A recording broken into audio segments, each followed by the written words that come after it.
नमस्कार, आप देख रहे हैं आज तक। आपके साथ मैं हूं सईद अंसारी। उत्तर प्रदेश के लखीमपुर खीरी में हिंसा में राजनीति का हवा का रुख बदलने लगा है। इस मुद्दे के द्वारा विपक्षी पार्टियों ने योगी सरकार के लिए बिसात बिछा दी है। कांग्रेस से लेकर समाजवादी पार्टी, बहुजन समाज पार्टी से लेकर बाकी दूसरी पार्टियां भी 2022 के लिए बीजेपी की मुश्किलें बढ़ाने में जुट चुकी हैं। इस बीच लखीमपुर खीरी कांड के आरोपी अजय मिश्र से एसआईटी की मैराथन पूछताछ इस समय भी चल रही है। योगी सरकार ने साफ कर दिया है कि वो किसी भी दोषी को बख्शने वाली नहीं है, लेकिन प्रश्न ये कि क्या लखीमपुर हिंसा में मारे गए लोगों को न्याय मिल पाएगा फिर, या नेताओं की राजनीति के तले ये मुद्दा भी समय के हिसाब से दब जाएगा? क्या इस मुद्दे के द्वारा उत्तर प्रदेश में विपक्ष अपनी जमीन को पुख्ता कर रहा है या कर पाएगा, या फिर वाकई विपक्ष का जो इरादा है वो न्याय दिलाने का है? क्या लखीमपुर खीरी हिंसा के आरोपियों को सलाखों के पीछे पहुंचाकर योगी सरकार कानून पर जनता का विश्वास दोबारा लौटा पाएगी, या फिर वोटों की फसल काटने के लिए वो इस मुद्दे के साथ खेल खेलती रहेगी? प्रश्न कई सारे हैं जिनके उत्तर आज की बहस में हम तलाशने की कोशिश करेंगे, लेकिन उससे पहले आप देखिए हमारी ये रिपोर्ट।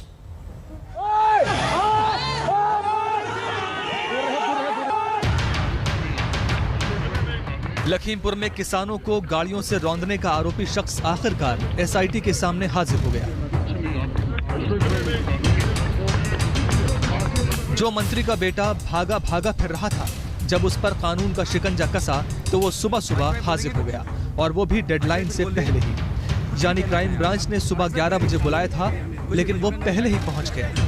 एक तरफ क्राइम ब्रांच के दफ्तर में केंद्रीय गृह राज्य मंत्री अजय मिश्रा के बेटे आशीष मिश्रा से सवालों का सिलसिला, तो दूसरी तरफ यूपी में सियासत के सवाल, जिसकी तपिश को यूपी में कोई भी पार्टियां ठंडी पड़ना नहीं देना चाहती। यूपी जब चुनाव के मुहाने पर खड़ा है तो लखीमपुर खीरी कांड की आग को हवा देने का काम और तेज हो गया है। मान लो ये इनोसेंट है, फिर भी क्योंकि हम सब जानते हैं कि अगर उनका बेटा अक्यूज्ड है और वो मंत्री हैं, उनके अंडर तो जांच निष्पक्ष नहीं हो सकती। रिजाइन करें, निष्पक्ष जांच कराएं। अगर उस जांच में ऐसे निकले कि नहीं, एक्चुअली ये गलती है, किसी और ने किया है, एक्चुअली ये बात निकले, फिर मंत्री बन जाना। लेकिन जब तक वो मंत्री रहेगा तब तक जांच फेयर नहीं हो सकती है, निष्पक्ष हो ही नहीं सकती है ना। यूपी में हाशिए पर गई कांग्रेस के लिए प्रियंका गांधी इस मुद्दे के जरिए जमीन तलाश रही है। प्रियंका गांधी वाड्रा पीएम के संसदीय क्षेत्र में 10 अक्टूबर को रैली करेंगी। इसके बाद 12 अक्टूबर को प्रियंका योगी के गढ़ गोरखपुर में एंट्री करेंगी। वहीं कांग्रेस के उम्मीदवारों की पहली लिस्ट 10 अक्टूबर को जारी हो सकती है। सियासत के इस खेल में रॉबर्ट वाड्रा की भी एंट्री हुई है। रॉबर्ट वाड्रा की माने तो अगर प्रियंका गांधी ने दबाव नहीं बनाया होता तो मंत्री के बेटे का बाल भी बांका नहीं होता। अगर हम लोग, मेरे बीवी और पूरा परिवार नहीं पहुंचता वहां, तो मेरे को नहीं लग रहा है कि आशीष मिश्रा को कानूनी कार्रवाई होती और उनको पेश होना पड़ता, क्योंकि 3 दिन 4 दिन 5 दिन के बाद वो प्रेशर के ऊपर आकर मतलब वहां गए हैं। मैं होप करता हूं, कि उम्मीद करता हूं कि मतलब यहाँ जो पीड़ित परिवार हैं जिन्होंने अपने प्यारों को खोया है, कि उनके साथ इंसाफ होगा।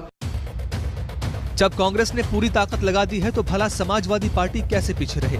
अखिलेश यादव ने 12 अक्टूबर को चुनावी बिगुल फूंकने का ऐलान कर दिया है। समाजवादी पार्टी पूरे यूपी में समाजवादी विजय यात्रा निकालेगी।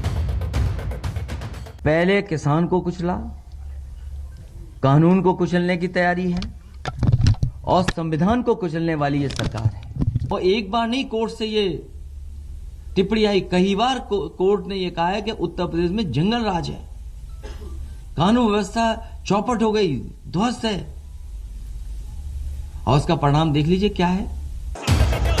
मायावती ने तो बीएसपी के संस्थापक कांशीराम की पुण्यतिथि पर ही बड़ी रैली के जरिए अपनी ताकत की आजमाइश कर दी। लखनऊ में भीड़ इतनी कि सियासत में नई तरंगे पैदा हो गई हैं। यहाँ बीजेपी, सपा व कांग्रेस पार्टी के साथ साथ आम आदमी पार्टी, ओबीसी की पार्टी, शिवसेना व अन्य और भी पार्टियां जो अपने अपने वोट की खातिर अभी से ही यूपी की जनता को किस्म किस्म के वायदे कर रही हैं, तो वो केवल हवाई है, उसमें रत्ती भर भी दम नहीं। ये तो महज शुरुआत है। जिस तरह बीजेपी के खिलाफ यूपी के बड़े खिलाड़ियों ने मोर्चा खोला है, उससे साफ लगता है कि 2022 का रास्ता बीजेपी के लिए आसान नहीं। आज तक ब्यूरो।